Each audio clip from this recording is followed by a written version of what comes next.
Trailer ಇಲ್ಲ song ನೋಡಿದವರೆಲ್ಲ ಹೇಳೋದು ನೀವು ಅಂಬರೀಷ್ ಅವ್ರ ತರ ಕಾಣ್ತಾ ಇದ್ದೀರಾ. ನನ್ನ ಸ್ಲೋ ಮೋಷನ್ ಅಲ್ಲಿ ನಡ್ಕೊಂಡ್ ಬರ್ಬೇಕು, ಜೋರಾಗಿ ಮ್ಯೂಸಿಕ್ ಬರ್ಬೇಕು ಹಿಂದ್ಗಡೆ. ಹೆಚ್ಚಂದ್ರೆ ಇಡೀ ಸಿನಿಮಾದಲ್ಲಿ ನಾನು 10 ಸೆಕೆಂಡ್ ನಕ್ಕಿದ್ದೀನಿ ಅಷ್ಟೇ. ದೇವರನ್ನ ನಾನು ವಾಚ್ ಮಾಡೋ ಅಭ್ಯಾಸ ಇಲ್ಲ. ಅವ್ರು ನಿಜವಾಗ್ಲೂ ನಮ್ಮ ಸಿನಿಮಾ ಪ್ರೊಡ್ಯೂಸರ್ ಏನಾ ಅಂತ ಒಂದೊಂದ್ಸಲ ಅನ್ಸುತ್ತೆ. ಟೈಮ್ನ ತುಂಬಾ ಬಿಲೀವ್ ಮಾಡಿ. ನನ್ಗಂತೂ ನಿಜವಾಗ್ಲೂ ಗೊತ್ತಿಲ್ಲ, ಅವ್ರು ಹೇಳ್ಬೇಕಷ್ಟೇ. ನನಗೆ ಸಿನಿಮಾ ಕಂಟೆಂಟ್ ಮೇಲೆ ತುಂಬಾ ನಂಬಿಕೆ ಇದೆ. ಕ್ಲೈಮ್ಯಾಕ್ಸೇ ನಮಗೆ ನಂಬಿಕೆ ಇರೋದು. ಹಲೋ ನಮಸ್ಕಾರ, ನಾನು ಹರೀಶ್ ನಾಗರಾಜು. ಇದು ನ್ಯೂಸ್ ಕನ್ನಡ ಸಿನಿಮಾ ಜಗತ್ತಿಗೆ ಒಂದು ಪಾಸಿಟಿವ್ ನೋಟ್ ಶುರುವಾಯಿತು. ಇತ್ತೀಚೆಗೆ ಒಳ್ಳೊಳ್ಳೆ ಸಿನಿಮಾಗಳು ಜನ ಥಿಯೇಟರ್ಗೆ ಬರೋ ಹಾಗೆ ಮಾಡ್ತಿದೆ ಅಂತ. ಈ ಏಪ್ರಿಲ್ ತಿಂಗಳಲ್ಲಿ ಮಗದೊಂದು ಸಿನಿಮಾ ನಮ್ಮೆಲ್ಲರನ್ನು ಬಹಳ ಕುತೂಹಲಕ್ಕೆ ಒಡ್ಡಿದೆ. ಯಾಕೆಂದರೆ ಅದರ ಟ್ರೈಲರ್ ರಿಲೀಸ್ ಆಗಿದೆ, ನಗೆ ಗಡಲಲ್ಲಿ ತೇರಿಸ್ತಾ ಇದೆ, ಆದರೆ ಒಂದು ಒಳ್ಳೆ ದೊಡ್ಡ ಮೆಸೇಜ್ ಕೊಡ್ತಾ ಇದೆ ಅಂತ ನನಗಂತೂ ಅನಿಸುತ್ತೆ. ಬದುಕಿನಲ್ಲಿ ಯಾರಾದರೂ ದೊಡ್ಡ ಗುರು ಇದ್ದರೆ ಅದು ಟೈಮ್, ಸಮಯ ಮಾತ್ರ ಅಂತ ಅನ್ಸುತ್ತೆ. ಈ ಟೈಮ್ ಏನಿದೆ ಗುರು ಮಾತಾಡಲ್ಲ ನಿಜ, ಆದರೆ ಒಳ್ಳೊಳ್ಳೆ ಲೆಸನ್ ಅಂತೂ ಕಳಿಸುತ್ತೆ. ನಾವು ಸುಮ್ಮನೆ ಮಾತಾಡ್ಬೇಕಾದ್ರೆ ಮೊದಲೆಲ್ಲ ಹೇಳ್ತಿದ್ವಿ ಎಲ್ಲರ ಕಾಲ ಎಳೆಯುತ್ತೆ ಕಾಲ ಅಂತ. ಇವಾಗಲೂ ಹೇಳ್ತೀವಿ, ಬಿಕಾಸ್ ಅದು ಚೇಂಜ್ ಆಗಲ್ಲ. ನಾವು ದೊಡ್ಡವರು ಅಂತ ಮೆರೆಯೋಕ್ಕಾಗಲ್ಲ, ಯಾವಾಗ ಏನು ಕೊಡಬೇಕೋ ಅದು ಕೊಡುತ್ತೆ ಅಂತ. ಅದೇ ಟೈಟಲ್ನಲ್ಲಿ ಕನ್ನಡ ಸಿನಿಮಾದಲ್ಲಿ ಹೊಸ ಸಿನಿಮಾ ಬರೋದಕ್ಕೆ ಸಜ್ಜಾಗಿದೆ. ನಿರ್ದೇಶಕ ಸುಜಯ್ ಇದನ್ನ ಇಂಡಸ್ಟ್ರಿಗೆ ತರ್ತಾ ಇದ್ದಾರೆ. ಅವರ 2ನೇ ಸಿನಿಮಾ ಇದು. ಗೋವಿಂದರಾಜು ಅದನ್ನ ಪ್ರೊಡ್ಯೂಸ್ ಮಾಡ್ತಿದ್ದಾರೆ. ಆ ಸಿನಿಮಾದ ಪ್ರಮೋಷನ್ ನಮ್ಮ ಚಾನೆಲ್ನಲ್ಲಿ ನನ್ನ ಜೊತೆ ಪ್ರೊಡ್ಯೂಸರ್ ಮತ್ತು ಆ ಸಿನಿಮಾದ ನಾಯಕ ನಟ. ನಮಸ್ಕಾರ sir. One and only Chandan Shetty ಮತ್ತು ಗೋವಿಂದರಾಜು ಅವರು. ನಮಸ್ಕಾರ ಇಬ್ಬರಿಗೂ. ಹೇಗಿದ್ದೀರಿ? ಅಮೇಜಿಂಗ್. ನೀವ್ ಹೇಗಿದ್ದೀರಾ? ನಾನು ಸೂಪರ್ ಆಗಿದ್ದೀನಿ. ಹೇರ್ ಸ್ಟೈಲ್ ಚೇಂಜ್ ಆಗ್ಬಿಟ್ಟಿದೆ? ಚೇಂಜ್ ಆಗಿದೆ, ಹೇರ್ ಸ್ಟೈಲ್ ಚೇಂಜ್ ಆಗಿದೆ, ಏನೋ ತುಂಬಾ ಚೇಂಜ್ ಆಗಿದೆ ಸರ್. ನಾವು ಟ್ರೈಲರ್ ನೋಡಿರೋ ಚಂದನ್ ಶೆಟ್ಟಿ ಬೇರೆ, ನೀವು ಬೇರೆ. ಬೇರೆಯವ್ರು ತಂದು ಕೂರ್ಸಿದ್ದೀರಾ ಅಥವಾ ನೀವೇನಾದ್ರು? ಇಲ್ಲ, ನನ್ನ ಹತ್ರ ರೆಡಿ ಮಾಡಿದ್ದಾರೆ ನಮ್ಮ ಡೈರೆಕ್ಟ್ರು. ಚಂದನ್ ಶೆಟ್ಟಿ ಅಂತಾನೆ ಗೊತ್ತಾಗಬಾರ್ದು ನೀವು ಅನ್ನೋದು ರೇಂಜಿಗೆ ರೆಡಿ ಮಾಡಿ ನನ್ನ ಹತ್ರ ಆ್ಯಕ್ಟಿಂಗ್ ತೆಗ್ಸಿದ್ದಾರೆ. ಆ್ಯಂಡ್ ಅದೇನೋ ಗೊತ್ತಿಲ್ಲ, ಅವ್ರಿಗೆ ಸಿಕ್ಕಾಬಟ್ಟೆ ಧೈರ್ಯ ಸರ್. ಹೆಂಗದು? ಎಣ್ಣೆ ಹಾಕ್ಬಿಟ್ಟು ನೀಟಾಗಿ ಈ ಕಡೆ ಸೈಡಿಗೆ ಕ್ರಾಪ್. ಈ ಚಿಕ್ಕ ವಯಸ್ಸಲ್ಲಿ ಹಾಸನ್ ಹುಡುಗಾಗಿರೋದು ಇದು ಹೇಳ್ತಾ ಇದ್ದೀನಿ. ಅಮ್ಮ ಎಣ್ಣೆ ಹಾಕ್ಬಿಟ್ಟು ನಿಂತ್ಕೊಳ್ಳೋ ಕರೆಕ್ಟಾಗಿ ಅಂತ ಹಿಂಗೆ ತೆಗಿತೀರ ಗೊತ್ತಾ? ಹೆಂಗೆ? ಹೌದು, ಹಂಗೆ ನೀಟಾಗಿ ಕಾಣಿಸ್ತೀರ. ಎಸ್, ಹಂಗೆ ಮುದ್ದಾಗಿ chubby face, neat shave, neat shave, ಆಮೇಲೆ bell bottom pant, check shirt ಮತ್ತೆ ಸ್ಲಿಪ್ಪರ್, ಚಪ್ಪಲ್. ಚಂದನ್ ಶೆಟ್ಟಿ ಅಂದ್ರೆ ನಮಗೆ ರಾಕ್ ಸಾಂಗ್ ಹಾಡುವಂತ ಕನ್ನಡದ ರ್ಯಾಪರ್. ಅದನ್ನ ಪಕ್ಕಕ್ಕೆ ಇಟ್ಬಿಟ್ಟು ಒಬ್ಬ ಕತೆಗೆ ತಕ್ಕ ಹೀರೋ ಅನ್ನೋ ಹಾಗೆ ನೋಡ್ಬೇಕಷ್ಟೇ. ಆ ವಿಚಾರದಲ್ಲಿ ಟ್ರೈಲರ್ ನೋಡಿದ್ಮೇಲೆ ಚಂದನ್ ವಾವ್ ಅನ್ನಿಸ್ತಾರೆ. Actually thank you sir. ಏನು ಟ್ರಾನ್ಸಿಷನ್ ಏನದು ಚಂದನ್? ಇಲ್ಲ, ಆ್ಯಕ್ಚುಲಿ ನಾನು ಫಸ್ಟ್ ಕತೆ ಚೂಸ್ ಮಾಡಿದ್ದೆ ಇದು. ನನ್ನ ಮ್ಯೂಸಿಕ್ ಕರಿಯರ್ನ ಬಿಟ್ಟು, ಅಂದರೆ ಅದನ್ನು ಓಕೆ ಮ್ಯೂಸಿಕ್ ಕರಿಯರ್ ಚೆನ್ನಾಗಿ ಆಗ್ತಾ ಇದೆ, ಇನ್ನೊಂದು ಟ್ರೈ ಮಾಡೋಣ, ಏನೋ ಆ್ಯಕ್ಟಿಂಗಲ್ಲಿ ನನಗೆ ಭವಿಷ್ಯ ಇದೆಯಾ ಇಲ್ವೋ ಅಂತ ತಿಳ್ಕೊಬೇಕಾಗಿತ್ತು. ಅದಕ್ಕೆ ಒಂದು ಕತೆ ಹುಡುಕ್ತಾ ಇದ್ದೆ ನಾನು. ಅದ್ರ ಹಿಂದೆ ಸಾಕಷ್ಟು ಕತೆಗಳು ಕೇಳಿದ್ದೆ. ಸುಜಯ್ ಅವರು ಕತೆ ಹೇಳಿದ ತಕ್ಷಣ ನನಗೆ ಓಕೆ, ಈ ಕತೆ ಮುಖಾಂತರ ನಾನು ಏನಾದರೂ ಸಿನಿಮಾ ಇಂಡಸ್ಟ್ರಿಗೆ ಎಂಟ್ರ್ ಆಯಿತು ಅಂತ ಹೇಳಿದ್ರೆ ನಾನೊಬ್ಬ ನಟನೆ ಮಾಡಬಲ್ಲೆ ಅನ್ನೋ ಒಂದು ಸರ್ಟಿಫಿಕೇಟ್ ಮೇಜರಾಗಿ ನನಗೆ ಬೇಕಿತ್ತು. ಓಕೆ, ಚಂದನ್ ಶೆಟ್ಟಿ ಒಬ್ಬ ಆ್ಯಕ್ಟಿಂಗು ಮಾಡಬಲ್ಲ, ಹಾಂ. ಸೊ ಅದಕ್ಕೆ ಕರೆಕ್ಟ್ ಆಗಿರುವಂಥ ಸ್ಕ್ರಿಪ್ಟ್ ಇದಂತ ಅನ್ನಿಸ್ತು ನನಗೆ. ಎಲ್ಲರ ಕಾಲಿಳೆತ್ತೆ ಕಾಲ. ಬಿಕಾಸ್ ಅದರಲ್ಲಿ ಇವ್ರು ಹೇಳೋದು ಪ್ರಕಾರ 1980ನೇ ಇಸ್ವಿಯಲ್ಲಿ ಒಬ್ಬ ಕಾಲೇಜ್ ಲೆಕ್ಚರರ್ ಯಾವ ಥರ ಕಾಣಿಸ್ತಾನೆ ಹಂಗೆ ಕಾಣಿಸ್ಬೇಕು ಅಂತ ಬೇಕಾಗಿತ್ತು. ಹಾಂ, ಅವ್ರು ಹಂಗೆ ಅಂದಾಗ ಸೊ ನಾನು ಆ ಪಾತ್ರಕ್ಕೆ ನಾನು ರೆಡಿ ಆಗಬೇಕಾಯ್ತು. ಅವಾಗ ಅವರು ನೀವು ಸ್ವಲ್ಪ ದಪ್ಪ ಆಗಬೇಕು ಸರ್, ಅವಾಗಿನ ಕಾಲದ ಅಂಬರೀಷ್ ಅಣ್ಣ ಅವ್ರ ಥರ ಕಾಣಿಸ್ಬೇಕು ನೀವು ಅಂತ ಫಸ್ಟ್ ಅದೇ ಥಾಟ್ ಅವ್ರಿಗೆ, ಅಲ್ಲಿಂದ ಸ್ಟಾರ್ಟ್ ಅವ್ರಿಗೆ. ಅದು ಅವ್ರು ಅದು ಯಾವ ಥಾಟಲ್ಲಿ ಸ್ಟಾರ್ಟ್ ಮಾಡಿದ್ರು, ಈಗ ಎಷ್ಟು ಕಾಂಪ್ಲಿಮೆಂಟ್ ಬರುತ್ತೆ ಅಂದರೆ ಎವ್ರಿ ಒನ್ ಇದು ಈ ಟ್ರೈಲರ್ ಇಲ್ಲ ಸಾಂಗ್ ನೋಡಿದವರೆಲ್ಲ ಹೇಳೋದು ನೀವು ಅಂಬರೀಷ್ ಅವ್ರ ಥರ ಕಾಣ್ತಾ ಇದ್ದೀರಾ, ಅವಾಗಿನ ಬುಲ್ಬುಲ್ ಮಾತಾಡೋಕ್ಕಿಲ್ವಾ, ಕರೆಕ್ಟ್ ಅವ್ರ ಥರ ಅನಿಸ್ತೀರಾ ನೀವು ಅಂತ. ಸೊ ಅದೇ ತುಂಬ ಪ್ರಿಪ್ರೇಷನ್ ಮಾಡಿಕೊಂಡು ತಯಾರಿ ಬಾಡಿ ಹಂಗೆ ಮಾಡೋಕ್ಕೆ ಏನು ಮಾಡಿದ್ರಿ? ತುಂಬ ತಿಂದಿದ್ದೀನಿ ಅಷ್ಟೇ. ಡೈಲಿ 3 ಸಲ ಬಿರಿಯಾನಿ, ಬೆಳಗ್ಗೆ ಮಧ್ಯಾಹ್ನ ರಾತ್ರಿ. ಇಂಟೆನ್ಷನ್ ಆ ಕಂಟೆಂಟ್ ತಕ್ಕಂಗೆ ರೆಡಿ ಆಗಬೇಕು. ಅಂದ್ರೆ ಯು ಶುಡ್ ಲುಕ್ ಲೈಕ್ ಹಂಗೆ ಕಾಣಿಸ್ಬೇಕು. ಇವಾಗ ನಾನು 6 ಪ್ಯಾಕ್ ಮಾಡ್ಕೊಂಡ್ರೆ ಅದು ಬರಲ್ಲ ಫೀಲ್. ಒಬ್ಬ ಕಾಲೇಜ್ ಲೆಕ್ಚರರು ಒಂದು 80ನೇ ಇಸ್ವಿಲಿ ಹೆಂಗೆ ಕಾಣಿಸ್ತಾರೆ? ನಾರ್ಮಲ್ ಬಾಡಿ, ಸ್ವಲ್ಪ ಚಬ್ಬಿ. ಸೊ ಅವಾಗ ಆಗಿನ ಕಾಲದಲ್ಲಿ ರೀಕ್ರಿಯೇಟ್ ಮಾಡಬೇಕಲ್ವ. ಸೊ ಅವ್ರಿಗೆ ಅದೇ ಥಾಟ್ ಅವ್ರಿಗೆ ನೀವು ಸಿಕ್ಸ್ ಪ್ಯಾಕ್ ಮಾಡ್ಕೊಂಬಿಟ್ಟು ನೀಟಾಗಿ ಟೈಟ್ ಶರ್ಟಲ್ಲಿ ಹಾಕೊಂಡ್ರೆ ಅದು ನನ್ನ ಕತೆಗೆ ಸೆಟ್ ಆಗಲ್ಲ, ನನ್ನ ಕತೆ ಹಂಗಿಲ್ಲ ಅಂತ. ನಾನು ಅವ್ರಿಗೆ ಯಾವತ್ತೂ ಕೇಳಿಲ್ಲ ಸರ್, ನನಗೊಂದು ಬಿಲ್ಡಪ್ ಸೀನ್ ಇಡಿ, ನನ್ನ ಸ್ಲೋ ಮೋಷನಲ್ಲಿ ನಡ್ಕೊಂಬರ್ಬೇಕು, ಜೋರಾಗಿ ಮ್ಯೂಸಿಕ್ ಬರಬೇಕು ಹಿಂದ್ಗಡೆ. ಟ್ರೈಲರ್ ಯಾವುದು ಕಾಣಿಸಿಲ್ಲ ನಮ್ಗೆ ಆ ಥರ. ಯಾವುದೇ ಇಲ್ಲ ಸರ್. ಹೆಚ್ಚಂದರೆ ಇಡೀ ಸಿನಿಮಾದಲ್ಲಿ ನಾನು 10 ಸೆಕೆಂಡ್ ನಕ್ಕಿದ್ದೀನಿ ಅಷ್ಟೇ. ಅಯ್ಯೋ ಹೌದಾ? ಅಷ್ಟು ಅಳಿಸವ್ರೆ ನನಗೆ ಇಡೀ ಸಿನಿಮಾದಲ್ಲಿ. ಸಮಥಿಂಗ್ ಇಂಟ್ರೆಸ್ಟಿಂಗ್ ಆ್ಯಕ್ಚುಲಿ ಹೆಂಗೆ ನೋಡಕ್ಕೆ ಹೋದ್ರೆ. Let's go. ಈ ಸಿನಿಮಾದ ನಿರ್ಮಾಪಕರು ಗೋವಿಂದರಾಜ್ ಅವರು ಇದ್ದಾರೆ. ಫುಲ್ ಫ್ಲೆಡ್ಜಲ್ಲಿ ಇದು 2ನೇ ಸಿನಿಮಾ, ಅದರ ಇಂಡಸ್ಟ್ರಿಗೆ ಅವ್ರದ್ದು 3ನೇ ಅಟೆಂಪ್ಟ್ ಇದು. ಕೃಷ್ಣ ಟಾಕೀಸನ್ನು ನಾವು ಬಲ್ಲೆವು, ಹಲವಾರು ಕಾರಣಗಳಿಂದ ದೊಡ್ಡ ಮಟ್ಟದಲ್ಲಿ ಅವ್ರನ್ನ ಕೈ ಹಿಡಿಲಿಲ್ಲ. ಆದರೆ ಈ ಸಿನಿಮಾ ಕೈ ಹಿಡಿಯುವ ಎಲ್ಲ ಭರವಸೆ ಕೊಟ್ಟಿದ್ದಾರೆ. ಮೊದಲನೇ ಪ್ರಶ್ನೆ ಗೋವಿಂದರಾಜು ಸರ್, ನಿಮ್ಮ ಎಡಗಡೆ ಕೂತಿರುವಂಥ ನಾಯಕ ಚಂದನ್ ಶೆಟ್ಟಿ ಅವರ ಕೈಲಿ ಗಡಿಯಾರ ಯಾಕಿಲ್ಲ? ಮೋಸ್ಟ್ಲಿ ಅವ್ರ ಕಾಲ ಕೈ ಕೊಟ್ಟಿರ್ಬೋದು. ಟೈಮ್ ಕೈ ಕೊಟ್ಟಿಲ್ಲ. ಇಲ್ಲ, ಟೈಮ್ ಕೈ ಕೊಡಲೇಬಾರ್ದು ಅಂತ ವಾಚೆ ಕಟ್ಟಲ್ಲ ನಾನು. ಹಾಂ, ಅದು ಯಾಕೆ ಇರ್ಬೋದು. ಗಡಿಯಾರ ಇಲ್ಲ? ಅದು ಪ್ರಶ್ನೆ ನಂದು. ಓಕೆ. ಈ ಗಡಿಯಾರಕ್ಕೂ ಚಂದನ್ ಶೆಟ್ಟಿಗೂ ಏನು ಸಂಬಂಧ? ಸೊ ಅವ್ರನ್ನೇ ಕೇಳಬೇಕು. ಅವ್ರ ಟೈಮು, ಅವ್ರ ಗಡಿಯಾರ ಏನಾಗಿದೆ, ನಿಂತಿದೆಯಾ, ಓಡ್ತಿದೆಯಾ, ಅವ್ರನ್ನೇ ಕೇಳಬೇಕು. ನಾನು ಒಂದಷ್ಟು ಆಚೆಗೆ ತೆಗೆಸೋ ಪ್ರಯತ್ನ ಮಾಡ್ತಾ ಇದ್ದೀನಿ. ಸ್ಮಾರ್ಟ್ ಉತ್ತರ ಕೊಡ್ತಾ ಇದ್ದಾರೆ. ಅದು ಕರೆಕ್ಟ್ ಉತ್ತರ ಬೇಕು ಅಂದ್ರೆ ಸಿನಿಮಾ ನೋಡಿ ಅಂತಾರೆ ಅವ್ರಿಗೆ. ಅಷ್ಟೇ ಹೇಳೋದು ನಾವು. ಚಂದನ್, ಟೆಲ್ ಮಿ ಚಂದನ್, ನಾವೆಲ್ಲ ವಾಚ್ ಕಟ್ಟಿದ್ವಿ ಚಂದನ್. ಸರ್ ದೇವರನ್ನ ನಾನು ವಾಚ್ ಕಟ್ಟೋ ಅಭ್ಯಾಸನೇ ಇಲ್ಲ ನಿಜವಾಗ್ಲೂ. ಸುಜಯ್ ಶಾಸ್ತ್ರಿ ತುಂಬಾ ಕರೆಕ್ಟ್ ಆಗಿರೋ ಪರ್ಸನ್ ಐಡೆಂಟಿಫೈ ಮಾಡಿದ್ದಾರೆ. ಈ ಪಾತ್ರಕ್ಕೆ ಈತನ್ ಬಿಟ್ರೆ ಯಾರು ಆಗಲ್ಲ ಅಂತ. ಗಡಿಯಾರಕ್ಕೂ ನಿಮಗೂ ಪಾತ್ರಕ್ಕೂ ಏನಾದ್ರು ಸಂಬಂಧ ಇದೆಯಾ? ಅಂದ್ರೆ ಕಾಲ ಅಂತ ಬಂದಿರೋದ್ರಿಂದ ನೀವು ಈ ಪ್ರಶ್ನೆ ಕೇಳ್ತಿರ್ಬೋದು, ಸಹಜ ಅದು. ನನ್ನ ಊಹೆ ಇರುತ್ತಲ್ಲ, ಟ್ರೈಲರ್ ನೋಡಿದ್ಮೇಲೆ ನಂಗೂ ಅನ್ಸಿರ್ತೇನೇನೋ. ಕರೆಕ್ಟ್. ಖಂಡಿತವಾಗ್ಲೂ ಇದೆ. ಓಕೆ, ಕಾಲ ಅಂತ ಇದೆಲ್ಲ, ಸೊ ಖಂಡಿತವಾಗ್ಲೂ ಕಾಲದ ಬಗ್ಗೆನೇ ಇರೋದು ಈ ಸಿನಿಮಾ. ಟೈಮ್. ಬಟ್ ಒಬ್ಬರು ಪ್ರೊಡ್ಯೂಸರ್ ಯಾವಾಗಲೂ ಒಂದು ಗುಡ್ ಟೈಮ್ ಬರಲಿ ಅಂತ ಕಾಯ್ತಿರ್ತಾರೆ ಒಂದು ಸಿನಿಮಾ ಮಾಡಿದ್ಮೇಲೆ. ನೋಡಿ ಹೇಗೆ ಗೋವಿಂದರಾಜು ಅವ್ರ ಪಾಪ ತುಂಬಾ ಸಾಧು ಅವರು. ಅವ್ರು ನಿಜವಾಗ್ಲೂ ನಮ್ಮ ಸಿನಿಮಾ ಪ್ರೊಡ್ಯೂಸರೇನಾ ಅಂತ ಒಂದೊಂದ್ಸಲ ಅನ್ಸುತ್ತೆ. ಇಲ್ಲ ಪ್ರೊಡ್ಯೂಸರ್ದು ಮ್ಯಾನೇಜರ ಆ ಥರ. ಪ್ರೊಡ್ಯೂಸರ್ ಹೇಗಿರ್ತಾರೆ? ಇಲ್ಲ, ಅವರು ಕ್ರಿಯೇಟರ್ಸ್ಗೆ ತುಂಬ ಮರ್ಯಾದೆ ಕೊಡ್ತಾರೆ. ಓಕೆ, ಅಂದರೆ ಅವ್ರಿಗೆ ಗೊತ್ತು ಒಂದು ವ್ಯಾಲ್ಯೂ, ಒಬ್ಬ ಕ್ರಿಯೇಟರ್ಗೆ ಎಷ್ಟು ವ್ಯಾಲ್ಯೂ ಕೊಡಬೇಕು, ಮರ್ಯಾದೆ ಕೊಡಬೇಕು. ಅದಕ್ಕೆ 4 years he had that patience to wait. Shooting ಮುಗಿಸಿದ್ದು 2 ತಿಂಗಳಲ್ಲಿ, ಹೌದು, 2 ತಿಂಗಳಲ್ಲಿ ಮುಗಿಸಿದ್ದು. ಬಟ್ ಅದಾದಮೇಲೆ ಇದೆಯಲ್ಲ ವೆಯ್ಟಿಂಗ್ ಪೀರಿಯಡ್. ಸೊ ಅದು ತುಂಬ ಕಷ್ಟ. ಅದು ಒಬ್ಬ ಪ್ರೊಡ್ಯೂಸರ್ಗೆ ಏನಾಯಿತು ದಟ್ಸ್ ಅ ಕಾಮನ್ ಕ್ವಶನ್. ಬೇರೆ ಎಲ್ಲೋ ಹೋದ್ರು ಯಾವಾಗ ರಿಲೀಸು ಏನಾಯ್ತು. ಇಲ್ಲ, ಜನ ಹೇಳ್ತಿರ್ತಾರೆ, ನಿಮ್ಮ ಟೈಟಲ್ನೇ ಹೇಳ್ತಿರ್ತಾರೆ ಅವ್ರಿಗೂ. ಕಾಲ ಕೂಡುಗ ಬರಬೇಕು ಅಂತ ಹೇಳ್ತಾರೆ. ಎಷ್ಟು ಬಿಲೀವ್ ಮಾಡ್ತೀರಿ ಗೋವಿಂದ್ರ ಸರ್ ಟೈಮ್ನ ತುಂಬ ಬಿಲೀವ್ ಮಾಡ್ಬೇಕು ಸರ್. ಟೈಮೇ ಜೀವನದಲ್ಲಿ ಒಂದು ಪಾರ್ಟ್ ಆಫ್. ಎಲ್ಲರಿಗೂ ಒಂದು ಟೈಮ್ ಅನ್ನೋದೇ ಇಂಪಾರ್ಟೆಂಟ್. ಆ ಟೈಮ್ಗೆ ಬೆಲೆ ಕೊಡಬೇಕು. ಆ ಟೈಮ್ಗೆ ಎಲ್ಲರೂ ಒಂದು ಟೈಮ್ಗೆ ವೆಯ್ಟ್ ಮಾಡ್ತಿರ್ತಾರೆ ಅಂತಾರಲ್ಲ, ಆ ಟೈಮ್ ಬಂದಾಗೇ ಎಲ್ಲರಿಗೂ ಒಂದು ಒಳ್ಳೆ. ನೀವು ಶೂಟಿಂಗ್ ಸೆಟ್ ಹೋಗ್ತಿದ್ರಿ ಅಲ್ವಾ? ಹಾಂ. ಆನ್ ಟೈಮ್ ಬರೋರು ಯಾರು ಸರ್ ಶೂಟಿಂಗ್ ಸೆಟ್ಗೆ? ಆನ್ ಟೈಮ್ ಬರೋರು ಅಂದರೆ ಸುಜಯ್ ಶಾಸ್ತ್ರಿ ಡೈರೆಕ್ಟ್ರು ಮತ್ತು ಅವ್ರ ಟೀಮು ಆನ್ ಟೈಮ್ ಬರ್ತಿದ್ರು. ಆಮೇಲೆ ಹೀರೋಯಿನ್ನು ಅವರು ಸೇಮ್ ಟೈಮ್ಗೆ ಬರೋರು. ಟೈಮ್ ಸರಿಯಾಗಿ ಬರೋರು ಎಲ್ಲ ಆಲ್ಮೋಸ್ಟ್ ಟೈಮ್ ಕರೆಕ್ಟಾಗೇ ಬರೋರು. ಓಕೆ, ಯಾರು ತುಂಬಾ ಟೈಮ್ ವೇಸ್ಟ್ ಮಾಡ್ತಿದ್ದವರು? ಯಾರು ಟೈಮ್ ವೇಸ್ಟ್ ಮಾಡಿಲ್ಲ ಸರ್. ಯಾರು ಟೈಮ್ ವೇಸ್ಟ್ ಎಲ್ಲ ಒಳ್ಳೊಳ್ಳೆ ಒಳ್ಳೆ ಟೀಮ್ ಇದು. ಇಲ್ಲ, ಎಲ್ಲರೂ ತುಂಬಾ ಡೆಡಿಕೇಶನ್ ಅಲ್ಲಿ ಕೆಲಸ ಮಾಡಿದ್ದಾರೆ. ಆಮೇಲೆ ದೊಡ್ಡ ಆರ್ಟಿಸ್ಟ್ಗಳಿದ್ದಾರೆ. ಅವರು ಶಿಸ್ತು. ಅವ್ರ ಟೈಮ್ ಅಂದ್ರೆ ಟೈಮ್ ಅಲ್ಲಿ ಕರೆಕ್ಟ್. ತಾರಮ್ಮ, ತತ್ತಣ್ಣ ಕರೆಕ್ಟ್. ದೊಡ್ಡ ದಿಗ್ಗಜರೇ ಇದೆ. ಹೌದು. ಸೊ ಅವ್ರ ಟೈಮ್ ಅಂದ್ರೆ ಟೈಮ್. ಅವರು ಅಷ್ಟು ಟೈಮಿಗೆ ರೆಡಿ ಇರ್ಬೇಕಂದ್ರೆ ಅಷ್ಟು ಟೈಮ್ ರೆಡಿ ಇರ್ತಾರೆ. ನಾವೆಲ್ಲ ಚಿಕ್ಕವ್ರು, ನಾವು ಅವ್ರಿಗಿಂತ ಮುಂಚೆ ರೆಡಿ ಆಗಿಬಿಡ್ತೀವಿ. ಎಲ್ಲರೂ ಅವ್ರವ್ರ ಟೈಮಿಗೆ ಬಂದಿದ್ರಿಂದನೇ ಬೇಗ ಶೂಟಿಂಗ್ ಕಂಪ್ಲೀಟ್ ಆಯ್ತು. ಬಟ್ ಆದ್ರೂ ಸರ್ 4-5 ವರ್ಷ ಕಾಯೋದು ಒಂದು ಸಿನಿಮಾಗೆ ಅಂದ್ರೆ ದೊಡ್ಡ ತಪಸ್ಸು ಸರ್ ಇದು. ಆಕ್ಚುಲಿ ಅದೊಂದು ಇದೇನೆ ಕಷ್ಟದ ಕೆಲಸನೇ. ಯಾರ ಮೇಲೆ ನಂಬಿಕೆ ನಿಮ್ಗೆ ತುಂಬ?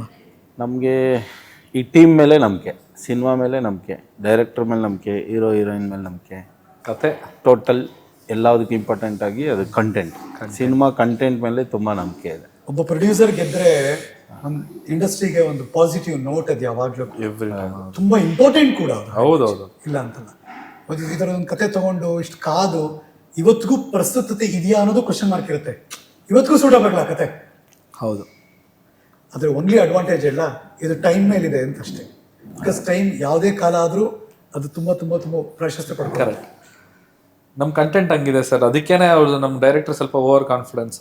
ಈ ಸಿನಿಮಾ ಯಾವಾಗ ಬಿಟ್ರು ಗೆಲ್ಲುತ್ತೆ ಅನ್ನೋ ಥರ ಅವ್ರಿಗೆ. ಆ ಟೈಮ್ ಅನ್ನೋದಕ್ಕೆ ಒಂದು ಹೇಳ್ತೀನಿ, ಒಂದು ಈಗ ನಾವು ಶೂಟಿಂಗ್ ಮುಗಿಸಿ ಒಂದು 3 years ಆಗಿರ್ಬೋದು, ಅದು ಹಿಂದೆ 1.5 year ಬ್ಯಾಕು ನಾನು ಚಂದನ್ ಶೆಟ್ಟಿಗೆ ಪ್ರೊಡ್ಯೂಸ್ ಮಾಡ್ತೀನಿ ಅನ್ನೋದು ಅಂದ್ಕೊಂಡಿರಲಿಲ್ಲ. ಯಾವುದೋ ಒಂದು ಮಾಲಲ್ಲಿ ಒಂದು ಪ್ರೀಮಿಯರ್ ಶೋಗೆ ಬರ್ತೀವಿ ಒಂದು ಸಿನಿಮಾ ನೋಡೋಕ್ಕೆ, ಇವರು ಬಂದಿರ್ತಾರೆ, ನಾನು ಬಂದಿರ್ತೀನಿ, ಅಕ್ಕಪಕ್ಕನೇ ಕೂತಿರ್ತೀವಿ. ಸೊ ಸಿನಿಮಾ ಸ್ಟಾರ್ಟ್ ಆಗಿ ಬಿಫೋರ್ 1.5 year ಆವಾಗ ಒಂದು ಥಾಟ್ಸ್ ಬರುತ್ತೆ, ನಾನು ಒಬ್ಬರು ಮ್ಯೂಸಿಕ್ ಡೈರೆಕ್ಟ್ರು ಮಾತಾಡ್ಕೊತೀವಿ, ಯಾಕೆ ಚಂದನ್ ಅವ್ರು ಹೀರೋ ಆಗೋಕ್ಕೆ ಒಂದು ಕೇಪಬಲ್ ಇದ್ದಾರಲ್ಲ, ಯಾಕೆ ಯಾರೋ ಅವ್ರನ್ನ ಹೀರೋ ಮಾಡಿಲ್ಲ ಅಂತ ಜಸ್ಟ್ ಹಂಗೆ ಮಾತಾಡ್ಕೊಂಡಾಗ ನನಗೇನಾದರೂ ಆ ಥರ ಪ್ರೊಡ್ಯೂಸರ್ ಆದರೆ ಇವ್ರಿಗೊಂದು ಚಾನ್ಸ್ ಕೊಡ್ಬೋದು ಸರ್, ಒಂದು ಹೀರೋ ಮಾಡ್ಬೋದು ಅಂತ ಅನ್ಕೊತೀವಿ. ಸೊ ಅದೇ ಟೈಮ್ಗೆ ಒಂದು 1.5 year 2 years ಆದಮೇಲೆ ಸುಜಯ್ ಶಾಸ್ತ್ರಿ ಅವರು ಅವ್ರದ್ದು ಗುಬ್ಬಿ ಮೇಲೆ ಬ್ರಹ್ಮಾಸ್ತ್ರ ಚೆನ್ನಾಗಾಗುತ್ತೆ. ಸೊ ಆ ಸಿನಿಮಾ ನಾನು ನೋಡಿ ತುಂಬ ಎಂಜಾಯ್ ಮಾಡಿರ್ತೀನಿ. ಅವಾಗ ಅವ್ರಿಗೂ ಅಂದ್ಕೊಂಡಿರ್ತೀನಿ, ಇವ್ರಿಗೂ ಒಂದು ಸಿನಿಮಾ ಮಾಡ್ಬೋದಲ್ಲ ಅಂತ. ಸಿನಿಮಾ ಮಾಡೋಕ್ಕೆ ನಮ್ಗೆ ಇಂಟ್ರೆಸ್ಟ್ ಆದಾಗ ಸೊ ಚೂಸ್ ಮಾಡ್ತೀವಿ, ಅವ್ರು ಡೈರೆಕ್ಟ್ರ್ ಯಾರು, ಹೀರೋ ಯಾರು ಇರಬೇಕು ಅನ್ನೋದು ಒಂದು ಡ್ರೀಮ್ ಇರುತ್ತೆ. ಸೊ ಇವರು ಅದೇ ಟೈಮ್ಗೆ ಒಂದು ಸ್ಟೋರಿ ತೊಗೊಂಬಂದು ಕೂತ್ಕೊಂಡು ಹೇಳ್ತಾರೆ, ಸರ್ ಈ ಥರ ನಿಮ್ಗೆ ಇಂಟ್ರೆಸ್ಟ್ ಇದೆ, ನಾನು ಅಪ್ರೋಚ್ ಮಾಡಿರ್ತೀನಿ ನಮ್ಗೊಂದು ಸಿನಿಮಾ ಮಾಡಿ ಅಂತ. ಆ ಟೈಮಲ್ಲಿ ಗುಬ್ಬಿ ಮೇಲೆ ಬ್ರಹ್ಮಾಸ್ತ್ರ ಓಕೆ ಒಳ್ಳೆ ಸ್ಟೋರಿ ತೊಗೊಂಬರ್ತೀನಿ ಅಂತ ತೊಗೊಂಬಂದಾಗ, ಓಕೆ ಇದನ್ನ ಹೀರೋ ಯಾರು ಅಂದರೆ ಚೆನ್ನಾಗಿ ಚಂದನ್ ಶೆಟ್ಟಿ ಮಾಡೋಣ ಅಂತೀನಿ. ನಾನು ಏನು ಮಾತಾಡ್ದಿರಾ ಅಡ್ವಾನ್ಸ್ ಕೊಡ್ತೀನಿ, ಅದು ಹಾಗಾಗಿ ಬಂದಿದ್ದು ಅಂತ. ಅದು ಟೈಮೇ. ಹೌದು, ಹಿಂಗೆ ಕೂಡ ಬರಬೇಕು. ನೈಸ್. ಅನ್ಕೊಳ್ದೇ ಇರೋದು ಆಮೇಲೆ ಅದೇ ಆಗೋಗಿರೋದು. ಅದೇ ಆಗುತ್ತೆ. ಯಾವಾಗಲೂ ಆನ್ ಸ್ಕ್ರೀನಲ್ಲಿ ನಮಗೆ ಜೋಡಿ ಮುದ್ದು ಅನ್ನಿಸ್ಬೇಕು, ಏನೋ ನಡೀತಿದೆ ಅಂತ ಅನ್ನಿಸ್ಬೇಕು ಅಷ್ಟೇ. ನಮಗೆ ಗಮನ ಸೆಳೀತಾರೆ ಅರ್ಚನಾ ಕೊಟ್ಟಿಗೆ, ಈ ಸಿನಿಮಾದ ನಾಯಕಿ. ಹೇಗಿತ್ತು ಜಲ್ನೆಸ್? ಅದೇ ಅವರು ಸ್ವಲ್ಪ ಜಾಸ್ತಿ ಔಟ್ ಗೋಯಿಂಗ್ ಮತ್ತು ಜಾಸ್ತಿ ಮಾತಾಡ್ತಾರೆ ತುಂಬ. ಆಮೇಲೆ ಚೆನ್ನಾಗಿತ್ತು ಅವರು ಮತ್ತು ಅವ್ರ ಡೈರೆಕ್ಟ್ರು ಅವ್ರದ್ದು ಕಾಂಬಿನೇಷನ್ನು ಚೆನ್ನಾಗಿ ಒಳ್ಳೆ ಕಾಮಿಡಿ ಇರ್ತಿತ್ತು ನಮ್ಮ ಸೆಟ್ಟಲ್ಲಿ. ಸೆಟ್ಟಲ್ಲಿ ಸೊ ಫನ್ ಮಾಡೋರು ಮಾತಾಡಿಕೊಂಡು. ಆಮೇಲೆ ವೆರಿ ಚೆನ್ನಾಗಿ ಆ್ಯಕ್ಟಿಂಗ್ ಮಾಡಿದ ಸಿನಿಮಾದಲ್ಲಿ. ಆ್ಯಂಡ್ ಚೆನ್ನಾಗಿತ್ತು ಆ ಟೈಮಲ್ಲಿ. ಇಟ್ ವಾಸ್ ಅರ್ಚನಾ ಆ ಟೈಮಲ್ಲಿ ಅಂತ ಹೇಳೋ ತುಂಬ ಮಾತಾಡ್ತಾರೆ ಅನ್ನೋಕ್ಕಿಂತ ಅದು ಕ್ಯಾರೆಕ್ಟರ್ ಅಲ್ಲ, ಅವ್ರು ಇರೋದು ಹಂಗೆ, ಅವ್ರು ಇರೋದೇ ಹಂಗೆ. ಅವ್ರಿಗೆ ಸೂಟ್ ಆಗಿರೋ ಕ್ಯಾರೆಕ್ಟರ್ ಸಿಕ್ಕಿದಾಗ ಅದು ಇನ್ನೂ ಎಂಜಾಯ್ ಮಾಡ್ತಾರೆ ಅವ್ರು. ಕರೆಕ್ಟ್. ಆ ಲೈವ್ಲಿನೆಸ್ ಕಾಣುತ್ತೆ ಯಾವಾಗ. ಹೌದು. ಅವ್ರಿಗೆ ಗೊತ್ತಲ್ಲ ಆಕ್ಸ್ಫರ್ಡ್, ಅದೇ ಪಂಪ್ನಟ್ಸಲ್ಲಿ ಹೈಸ್ಕೂಲಲ್ಲಿ ಕಲ್ತಿರೋದು ಅವರು. ಇಲ್ಲ ತುಂಬ ಚೆನ್ನಾಗಿತ್ತು. ಆ್ಯಂಡ್ ಡೈರೆಕ್ಟ್ರು ಅವ್ರ ಥಾಟಲ್ಲಿ ಈ ಒಂದು ಫ್ಯಾಮಿಲಿ ಕುತ್ಕೊಂಡು ಸಿನಿಮಾ ನೋಡಬೇಕು ಅನ್ನೋ ಒಂದು ಥಾಟಲ್ಲಿ ನಾವು ಸ್ಟಾರ್ಟ್ ಮಾಡಿದ್ದಲ್ಲ. ಸೊ ಲವ್ ಸೀನ್ ಇರ್ಬೋದು, ನಮ್ದೊಂದು ರೊಮ್ಯಾಂಟಿಕ್ ಸೀನ್ ಇರ್ಬೋದು, ಸೊ ಅದು ಡಿಸ್ಟೆನ್ಸಲ್ಲಿದೆ.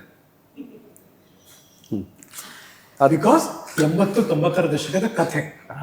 ಹೌದು, ಡಿಸ್ಟೆನ್ಸ್ ಅಲ್ಲಿ. ಫ್ರೇಮಲ್ಲಿ ಬರೀ ಹುಡುಗಿ ಕಾಣಿಸ್ಬೇಕು, ಇಲ್ಲ ಹುಡುಗ ಕಾಣಿಸ್ಬೇಕು, ಹುಡುಗಿ ಒಟ್ಟಿಗೆ ಕಾಣಿಸ್ಬಾರ್ದು. ಓ ಹಂಗೆ ಕೈ ಹಿಡಿದು ಮರ ಸುತ್ತಿದ ಸೀನೇ ಇಲ್ಲ. ಇಲ್ಲ, ಇಷ್ಟು ದೂರದಲ್ಲ. ಅಯ್ಯೋ 3 feet ಡಿಸ್ಟೆನ್ಸ್ ಆಗೋಯ್ತಲ್ಲ ಇದು. ಅಷ್ಟೇ. ಎಂತ ಪ್ರೇಮ ಅದು. ಅದೇ ಸರ್ ರಿಯಲ್ ಪ್ರೇಮ ಅಂದ್ರೆ. ಇದು ಕಂಡಿಡಿಯಕ್ಕಾಗಲ್ಲ ನಮ್ ಕಷ್ಟ. ಈ ತರದವೆಲ್ಲ ಲವ್ ಇದ್ಯಾವ್ದು ಈ ತರದಲ್ಲಿ ತಗೊಂಡ್ಬಂದಿದಾರಲ್ಲ ಸುಜಯ್ ಅನ್ಸ್ಬಿಡುತ್ತೆ. ಹೌದು. ಸೊ ಈ ತರದ್ದೆಲ್ಲ ಒಂದಷ್ಟಿದೆ. ಅಂದ್ರೆ ಚೆನ್ನಾಗಿದೆ, ಒಂದು ಕ್ಯೂಟ್ ಆಗಿರುತ್ತೆ ನೋಡಕ್ಕೂ. ಸೊ ಅದು ಕ್ಲೈಮ್ಯಾಕ್ಸ್ವರೆಗೂ ಕಾಯಬೇಕು. ಸಿನಿಮಾ ಟ್ವಿಸ್ಟ್ಗಳು ಚೆನ್ನಾಗಿದೆ ಆ್ಯಕ್ಚುಲಿ. ಓಕೆ, ಒಂದು ಹಳ್ಳಿ ಸೊಗಡಿನ ಕಥೆ, ಒಬ್ಬ ಬೆಂಗಳೂರು ಹುಡುಗನ ಕಥೆ. ಹೌದು, ಗೊತ್ತಾನೆ. ಬೆಂಗಳೂರಿಗೆ ಹೋಗ್ಬೇಕು. ಇಡೀ ಟ್ರೈಲರ್ ಪೂರ್ತಿ ಬರೀ ಬೆಂಗಳೂರಿಗೆ ಹೋಗೋದೇ ಇದೆ. ಅಂದ್ರೆ ಯಾವ ಊರ್ಲಿದ್ರಿ ನೀವು? ಇದ್ದು ನೋಡು. ಇದು ಯಾವ ಹೆಸರು ಕ್ರಿಯೇಟ್ ಮಾಡ್ತಾರೋ ಸುಜಯ್ ಗೊತ್ತಿಲ್ಲ. ಇದ್ದು ನೋಡು. ಇದು ಊರ ಹೆಸರು. ಎಲ್ಲಿದೆ ಅದು? ಕಾದ್ ನೋಡು. ಅದರಲ್ಲಿ ಒಂದು ಟೀ ಸ್ಟಾಲ್ ಇದೆ, ಊರ್ ಬಾಗ್ಲು ಟೀ ಸ್ಟಾಲ್. ಊರ್ ಬಾಗ್ಲು ಯಾಕಂದ್ರೆ ಅದು ಟೀ ಸ್ಟಾಲ್ ಊರ್ ಬಾಗ್ಲಲ್ಲಿ ಇದೆ, ಅದಕ್ಕೆ ಅದು ಊರ್ ಬಾಗ್ಲು ಟೀ ಸ್ಟಾಲ್. ಅದು ಟ್ರೈಲರ್ ನೋಡ್ತೀವಿ, ಟೀ ಸ್ಟಾಲ್ ಚಿಕ್ಕದ ಬಂದು ಹೋಗುತ್ತಲ್ಲ ಅದು. ಓಕೆ. ಬಟ್ ಕಾಮಿಡಿ ಎಲಿಮೆಂಟ್ಗಳನ್ನ, ಕಾಮಿಡಿ ಕ್ಯಾರೆಕ್ಟರ್ಗಳು ಯಾರು ಬಂದಿದಾರಲ್ಲ ಎಲ್ಲರೂ ನಕ್ಸವ್ರೆ ಇದಾರಪ್ಪ. ಹೌದು, ಮಂಜು ಪಾವಗಡ ಇದಾರೆ, ರಾಕೇಶ್ ಪೂಜಾರಿ. ಹೌದು, ಒಬ್ಬ ಮಿಸ್ ಮಾಡ್ಕೊಂತೀವಿ ಅವ್ರನ್ನ. ಬಟ್ ಅವ್ರು ಇನ್ನೂ ಅಲೈವ್ ಆಗಿದ್ದಾರೆ ಅನ್ಸುತ್ತ ಸಿನಿಮಾಗಳು ನೋಡಿದ್ರೆ. ಆಮೇಲೆ ರಜನಿಕಾಂತ್, ಸುಜಯ್ ಶಾಸ್ತ್ರಿ ಅವರು, ಪಿ ಡಿ ಸತೀಶ್. ಇದೆಲ್ಲದರ ನಡುವೆ ವಿಜಯ್ ಎನ್ನುವಂತ ಒಂದು ಕ್ಯಾರೆಕ್ಟರ್ ಸೀರಿಯಸ್ ಆಗಿ ಹೋಗ್ತಾ ಇರುತ್ತೆ. Full serious. ಅದು one and only Chandan Shetty. ನಾನೇ ನನಗೆ ಕತೆ ಕೇಳಿದಾಗ ನನ್ಗೆ ಗೊತ್ತಿರ್ಲಿಲ್ಲ ಈ ಸಿನಿಮಾದಲ್ಲಿ ನನ್ನ ನಗು ಅನ್ನೋದೇ ಇಲ್ಲ ನನಗೆ ಅಂತ. ಪಿಕ್ಚರ್ ಆದ್ಮೇಲೆ ಫುಲ್ ಫಿಲಮ್ ನೋಡ್ತಾ ಇದೀನಿ, ನಗ್ತಾನೇ ಇಲ್ಲ ನಾನು ಇಡೀ ಸಿನಿಮಾ. ಏನು ಅನಿಸ್ತು? ಡಿಫ್ರೆಂಟ್ ರೋಲ್ ಅದನ್ನ ಎಕ್ಸಿಕ್ಯೂಟ್ ಮಾಡಿದೀನಿ ಅಂತ ಅನಿಸ್ತಾ? ಅದೇ ನನಗೆ ಕಾನ್ಫಿಡೆನ್ಸ್ ಏನಂದರೆ ಡೈರೆಕ್ಟ್ರು ನನ್ನ ಮೇಲೆ ಅವರು ಭರವಸೆ ಇಟ್ಟು ಟೇಕ್ಗಳನ್ನ ಓಕೆ ಮಾಡಿದ್ದಾರೆ. ನನಗಂತೂ ನಿಜವಾಗ್ಲೂ ಗೊತ್ತಿಲ್ಲ, ಅವ್ರು ಹೇಳ್ಬೇಕಷ್ಟೇ, ನನಗೆ ಜನಗಳು ಹೇಳ್ಬೇಕು ಮೇಯ್ನಾಗಿ. ಈ ಸಿನಿಮಾ ರಿಲೀಸ್ ಆದ್ಮೇಲೆ ಜನ ಇದುವರೆಗೆ ಮ್ಯೂಸಿಕ್ ಅಂದ್ರೆ ಚಂದನ್ ಶೆಟ್ಟಿ ಅಂತಿದ್ರು, ದೆನ್ ಆಕ್ಟಿಂಗ್ ಅಂದ್ರು ನಿಮ್ಮ ಹೆಸರು ತೆಗಿಬೇಕು ಅವರು. ಇದೆ, ಆ್ಯಕ್ಟಿಂಗ್ ಇದೆ, ತುಂಬ ಚೆನ್ನಾಗಿ ಮಾಡಿದ್ದಾರೆ ಆ್ಯಕ್ಟಿಂಗ್.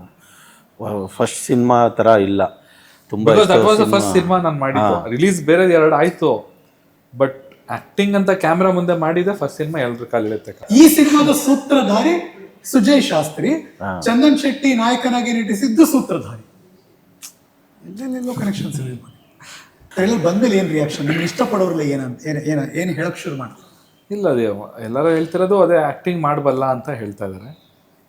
ಸೊ ಫಿಲಮ್ ಆ್ಯಕ್ಚುಲಿ ನಾನು ನಂಬೋದು ಏನಂತಂದರೆ, ಒಬ್ಬ ಆಡಿಯನ್ ಬಂದು ಥಿಯೇಟ್ರಲ್ಲಿ ಕೂತ್ಕೊಂಡು 2 ಅವರ್ ಅವನಲ್ಲಿ ಸ್ಯಾಟಿಸ್ಫೈ ಆಗಬೇಕು. ಅವ್ನು 2 hours at the end of the climax last ಮಿನಿಟ್ವರೆಗೂ ಸಿನಿಮಾ ನೋಡ್ಕೊಂಬಂದಿರ್ತಾನೆ. ಕೊನೆ ನಿಮಿಷದಲ್ಲಿ ಅವ್ನಿಗೆ ಒಂದು ಸ್ಯಾಟಿಸ್ಫ್ಯಾಕ್ಷನ್ ಆದರೆ ಮಾತ್ರ ಹೊರಗಡೆ ಬಂದ್ಬಿಟ್ಟು ಇನ್ನೊಂದು 4 ಜನ ಕೇಳ್ತಾನೆ ಸಿನಿಮಾ ಚೆನ್ನಾಗಿದೆ.